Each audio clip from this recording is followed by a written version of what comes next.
وہ ہر روز صبح سویرے پہنچ جاتی، پورا دن اس کے پاس بیٹھی رہتی یا پھر کوئی کتاب رسالہ سامنے دھر لیتی، لیکن جو ہی اس کی نظر انگشتری پہ پڑتی تو پھر بے سکون سی ہو جاتی۔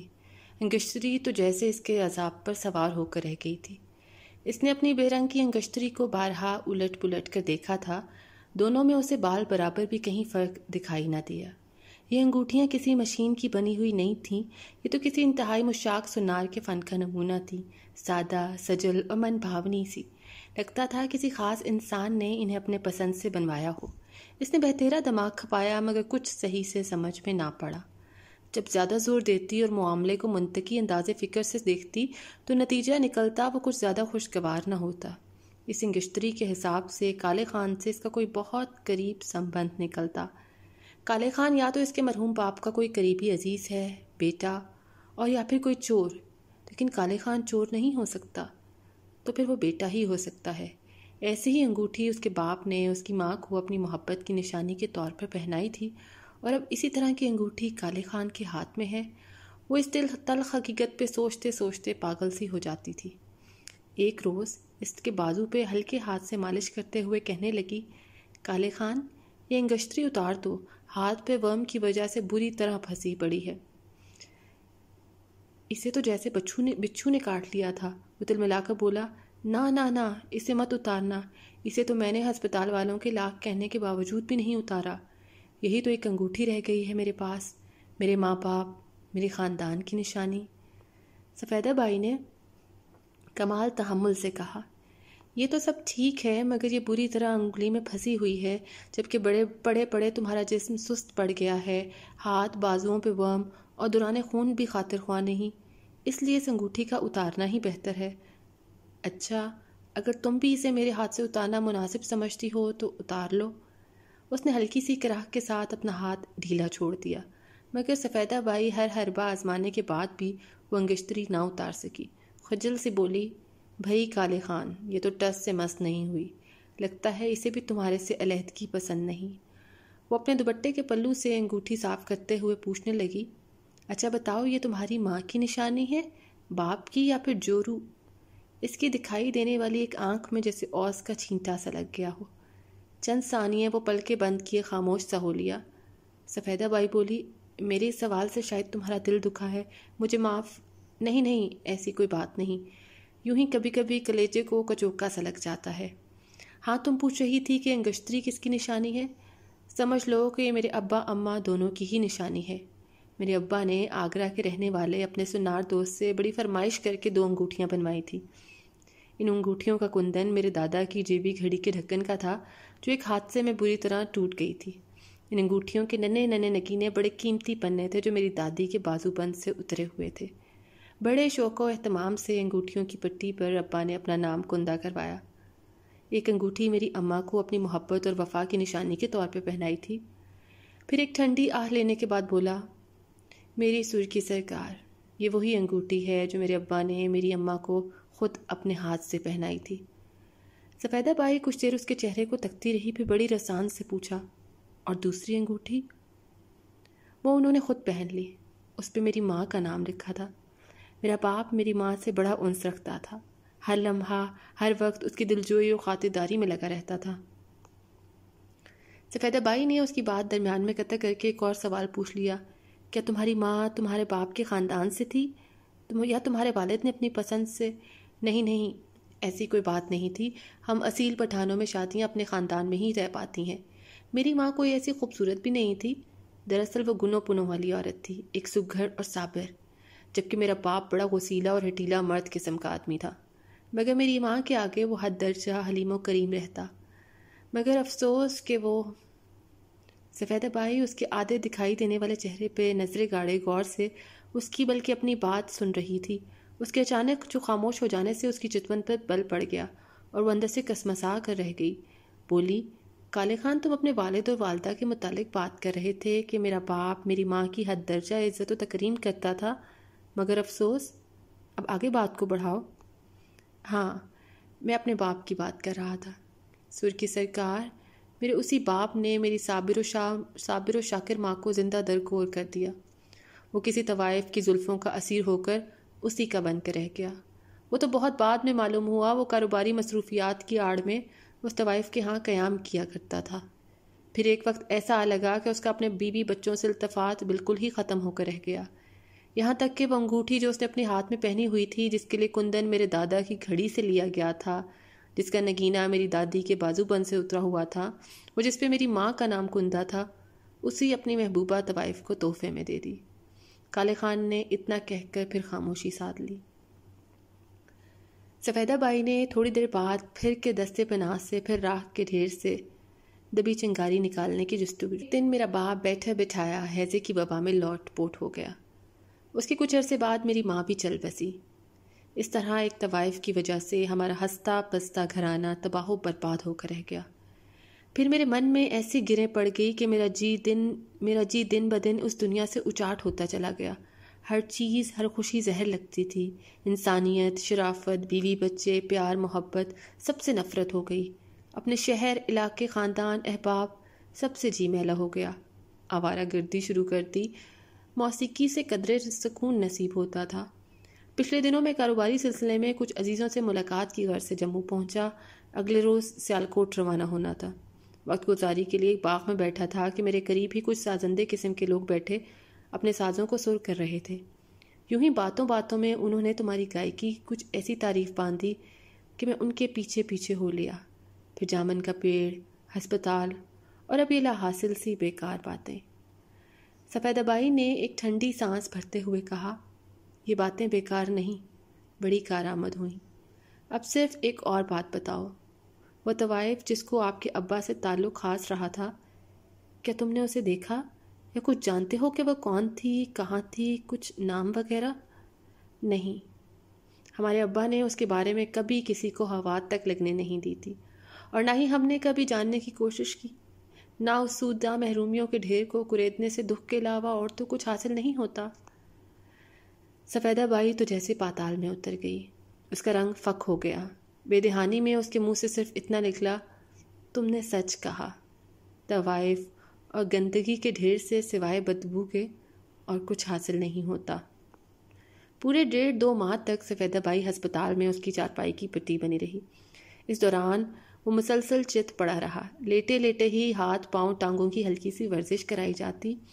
یہ خود اپنے نازک نازک ہاتھوں سے اسے دباتی، مالش کرتی، سر سہلاتی۔ ثقیل غذا تو سرے سے ہی بند تھی، سوپ، جوس، چائے یا پھر ایک آدھ چھوٹا موٹا پھل۔ یہ کھلانا پلانا بھی سفیدہ بائی کرتی تھی۔ بول براز بھی الگ ایک ٹیڑھا مسئلہ تھا۔ پیشاب کے لیے چارپائی کے نیچے انتظام تھا۔ پخانہ نہ ہونے کے برابر تھا۔ ہر دوسرے روز انیما کروایا جاتا۔ یہاں بھی سفیدہ بائی نرس کا ہاتھ پٹاتی۔ ایکس رے 85% درست تھے۔ پلاسٹر کاٹا تو جسم جیسا نرم لچلجا سا نکلا جیسے ابھی ابھی اس کا جنم ہوا ہو۔ اٹھنا بیٹھنا ہے، کھڑے ہونا اور چلنا تو جیسے وہ بھول ہی گیا تھا۔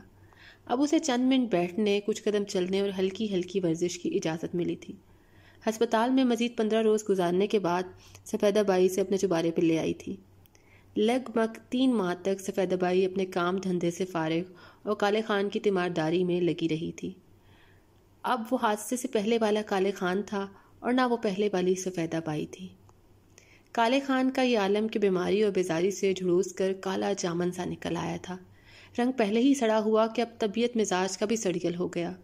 گردن قدرے آگے کو جھک کر رہ گئی، جو دائیں بائیں حرکت پہ تکلیف سی محسوس ہوتی تھی، اور قد بھی جیسے 1.5 انچ کم پڑ گیا ہو۔ کمر جو لڑک سی گئی تھی اور اب چلتے سمے ہچکولے لیتی رہتی۔ چال میں ہلکا سا لنگ، ذہن و دماغ پہ بھی شاید کچھ اثر پڑ گیا تھا کہ وہ اپنا ماضی بھولتا جا رہا تھا۔ شاید وہ اپنی شخصیت، حیثیت، ذات وغیرہ کسی معمولی چیز کی طرح کہیں رکھ کر بھول چکا ہو۔ کچھ کھونے کا احساس، نہ بیمار بیکار ہونے کا غم، بیوی بچے، گھر بار، کاروبار، احباب، جیسے ان کا کبھی وجود ہی نہ رہا تھا۔ وقت کے کارواں دھیرے دھیرے آگے سرک رہا تھا۔ اس سفر میں اس نے خود کو بے دست پایا۔ بے دست پا کر خود کو دھارے کے ساتھ رخ پر ڈال دیا۔ کے بارے میں سفیدہ بائی کے اندیشے ایک زندہ حقیقت کا روپ اختیار کر چکے تھے۔ اس نے کمال ضبط و تحمل سے اس کڑوی حقیقت کو قبول کر لیا تھا کہ کالے خان سے اس کا خون کا رشتہ ہے۔ فرق صرف اتنا تھا کہ اس کی ماں برادری کی بیاہتا تھی، جبکہ اس کی ماں خاندانی طوائف تھی۔ کھانے طعام کی فوقیت اپنی جگہ، لیکن جس برتن میں کھانا پروسا جاتا ہے اس کی پاکی پلیدگی کی اپنی ایک اہمیت ہوتی ہے۔ وہ اس تلخ حقیقت اور خون کے اس تعلق کو اپنے سینے کی اتھاہ گہرائیوں میں دفن کر دینا چاہتی تھی، جبکہ یہ عمل بھی اس کے لیے باعث تقویت تھا کہ کالے خان کی اس عقیدت کسی غرض یا نفسانی خواہش کی سزاوار نہیں، اور نہ وہ کلی کلی منڈلانے والا کوئی بھونڈرا صفت ہے، وہ تو اس کے فن و ہنر کا قدردان ہے۔ سوچتے سوچتے وہ بالآخر ایک حتمی فیصلے پر پہنچ ہی گئی تھی۔ کالے خان کے غسل صحت کے بعد جب سفیدہ بائی نے باقاعدہ محفل سجا کر گانا بجانا شروع کرنا چاہا تو ایک عجیب سی شکل بنائے ہاتھ جوڑے سامنے کھڑا ہو گیا۔ سرخی سرکار، میں نے اپنا سب کچھ تیاگ دیا ہے، جس کا مجھے رتی بھر افسوس یا ملال نہیں۔ مجھے تمہاری توجہ مل گئی، یہی میرے لیے سب سے بڑی دولت ہے۔ اب میری گزارش ہے کہ مجھ سے کبھی میرے ماضی کے متعلق کوئی سوال نہ کرنا، بس یہی جاننا کہ میں تمہاری خیر چاہنے والا ہوں۔ اپنے ہاں تھوڑی سی جگہ جہاں میں پڑھا رہوں، اور اپنی محفل مجلس میں ایک کونا جہاں سے میں تیری مدھر آواز سن سکوں۔ میری روزی روٹی کی چنتا نہ کرنا، میں چوبارے کے نیچے کوئی ٹھیلا ویلا دھر لوں گا۔ دن بھر وہ جمورہ کالے کے آوازیں لگاتا رہتا، شاید یہ اس کا تکیہ کلام بن چکا تھا۔ موسمی پھل ٹھیلے پہ سجائے وہ سفیدہ بائی کے چوبارے کے نیچے گلی کی نکڑ پہ کھڑا صبح سے شام کر دیتا۔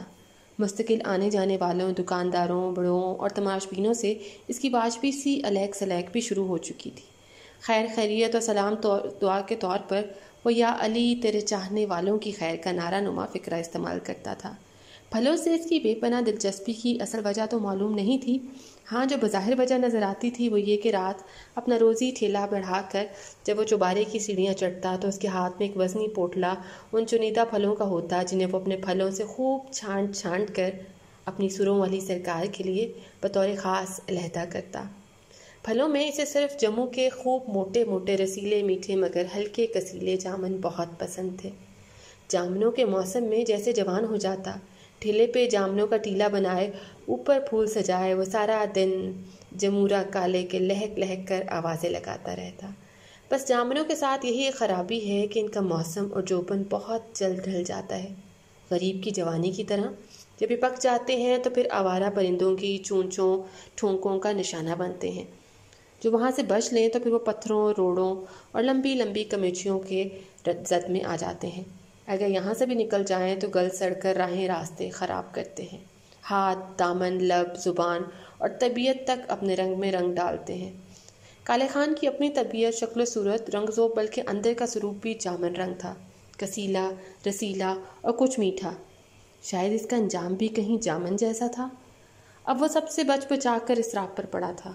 حقہ، پان، سگریٹ تو وہ شاید پہلے بھی کھاتا پیتا تھا، مگر جب سے بازار میں کھڑا ہوا تھا ان کے استعمال کے تعطل کی کسر نکالنے میں مصروف تھی۔ جموں کی راج دہانی میں دادے عیش دینے والوں کی کیا کمی تھی؟ عوام تو عوام، خواص و عمرہ اور راجگان بھی دن رات بادہ و جام کی محفلوں، رت جگوں اور رقص و موسیقی کے جلسوں مجروں میں مگن رہتے تھے۔ راوی چین ہی چین اور عیش ہی عیش لکھتا تھا۔ ملک میں ایک سے بڑھ کر ایک چند ماہتاب آفتاب کے چہرے، جوانیاں، نوخیز نوچیاں، دھڑلے کے خاندانی ڈیرہ دارنیاں، پریوں کے پرے غرضی کے جموں راج دہانی راجہ کا اکھاڑا تھا۔ موسیقی کے حوالے سے پہچانے جاتے ہیں کہ یہاں صرف گانا بجانا ہوتا ہے، ٹھمری، دادرا، خیال، غزل گیت وغیرہ۔ یہاں صرف فن و ہنر اور گائکی کی بات ہوتی ہے۔ حسن و شباب اور شعاع و غمزگی کی داد و دہش والے ادھر کا رخ نہیں پکڑتے۔ یہاں جموں میں سفیدہ بائی امرتسر والی کا ڈیرہ واحد ایسا ڈیرہ تھا جہاں صرف سچل کن رسیے، کلاسیکی موسیقی کے گنی، موسیقی کا اعلیٰ ذوق رکھنے، سنجیدہ مزاج روسا اور معززین ہی حاضری دیا کرتے تھے۔ اس زمانے میں سفیدہ بائی ان چند چنیدہ گانے والیوں میں سے تھی جو ریڈیو پہ بھی صف اول کی حیثیت سے پروگرام پیش کیا کرتی تھیں۔ گوجری اور کشمیری بھاشا میں اس کی پہاڑی بول، ٹپے اور گیت جب نشر ہوتے تو راہ چلتے لوگ رک جاتے تھے، ریڈیو کے گرد شائقین کے ٹھٹ لگ جاتے۔ بازار والیوں میں مشہور تھا جب سفیدہ بائی اپنی مجلس محفل میں پہنچتی ہے تو اس کے سازندے بھی سوا سیر سونا اور 2 مٹکے چاندی ٹولتے ہیں، نقدی الگ۔ کالے خان کا پھلوں والا ٹھیلا عین سیڑھیوں کے نیچے تھا، ہر چڑھنے اترنے والے پر اس کی نظر ہوتی۔ اب تو وہ یہاں کھڑے رہ کر ایک کی کھڑی چڑی اتری نظر بھی پہچاننے لگا تھا۔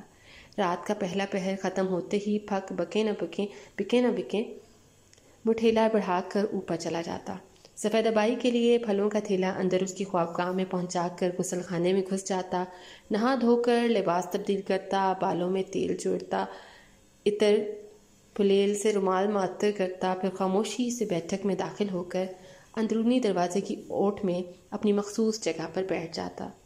اگلے لمحے وہ انگشتری والے ہاتھ اور سر کی ہلکی سی جنبش سے سلام کرنا نہ بھولتا۔ سفیدہ بائی ہلکی سی مسکان سے سلام کا جواب دیتی۔ دوران محفل وہ سر تک نہ اٹھاتا، ایسے گہرے مراقبے میں اتر جاتا کہ اس کے لیے گزر لینے کا شک پڑ جاتا۔ شراب تو وہ چھوتا تک نہ تھا اور نہ یہاں نشست میں سگریٹ پینے تک کو ہاتھ لگاتا۔ رات کے کسی پہر جب محفل برخاست ہوتی اور آخری فرد بھی جب سیڑھیوں سے اتر جاتا تو سازندوں اور خانہ زادوں میں فرشی چاندیوں پہ بکھرے پڑے کرنسی کے نوٹ سمیٹنے کے لیے ہر ایک ہڑبونگ سی مچ جاتی۔ کالے خان اس سمے خاموشی سے اٹھ کر نیچے صحن میں ٹھنڈی کوئی کے ساتھ اپنی کوٹری میں پہنچ جاتا۔ کوٹری کے واحد دروازے میں باہر کی جانب